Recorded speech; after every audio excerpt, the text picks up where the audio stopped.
রাসূল সাল্লাল্লাহু আলাইহি সাল্লাম বলেন, আল্লাহ তাআলা বলছেন, ইয়া আদম আনফিক উনফিক আলাইকা, হে আদমের ছেলে মেয়ে শোনো, তোমরা দান করো, আমি আল্লাহ তোমাদের অর্থ সম্পদকে বেশি করে দিব। পৃথিবীর মানুষ, তোমরা দান করো, আমি তোমাদের অর্থ সম্পদকে বেশি করে দিব। আসমা রাদিয়াল্লাহু তাআলা আনহা বলেন, রাসূল সাল্লাল্লাহু আলাইহি ওয়াসাল্লাম বললেন, আসমা আনফিকি ওয়ালা তুহসি ফাইহসিল্লাহু আলাইকে, আসমা তুমি দান করো, কখনো গুণে দান করবে না।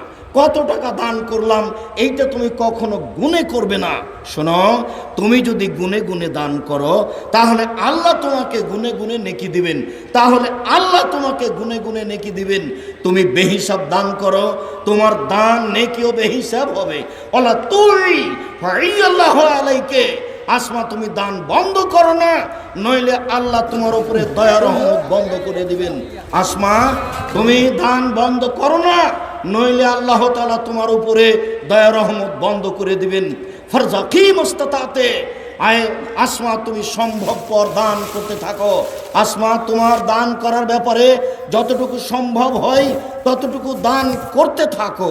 আবু হুরায়রা রাদিয়াল্লাহু তাআলা আনহু বলেন, রাসূল সাল্লাল্লাহু আলাইহি সাল্লাম বলেছেন, ইন তাবযুলিল ফাজলা খায়রুল্লাহ, তুমি যেটা খাচ্ছ ওখান থেকে যেটা তোমার বেশি, যেটা তোমার বাড়িতে আছে সেইটা যদি তুমি দান করে দাও তাহলে তোমার জন্য ভালো হবে। ওয়াইন তুমসিকুহু শাররুল্লাহ, আর তুমি যদি দান না করো, জমা করে রেখে দাও, তাহলে এটা তোমার জন্য ক্ষতিকারক হবে।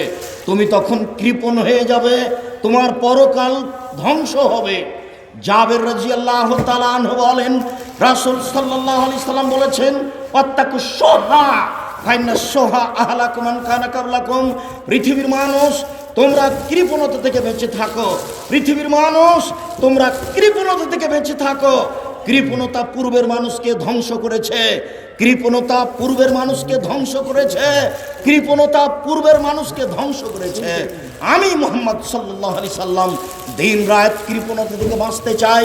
আমি মুহাম্মদ সাল্লাল্লাহু আলাইহি সাল্লাম দিন রাত আল্লাহর কাছে কৃপণতা থেকে বাঁচতে চাই। তিন শ্রেণীর মানুষ ধ্বংস হবে, তিন শ্রেণীর মানুষ ধ্বংস হবে, তিন শ্রেণীর মানুষ ধ্বংস হবে।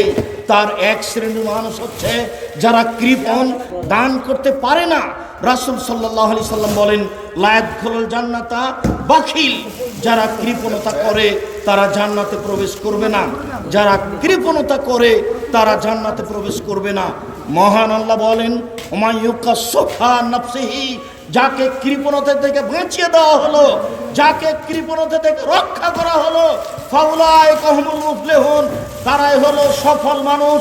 পৃথিবীতে তারাই হলো সফল মানুষ যাদেরকে কৃপণতা থেকে রক্ষা করা হলো।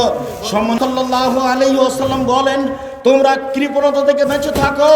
পূর্বের মানুষ ধ্বংস হয়ে গেছে তাদের কৃপণতার কারণে।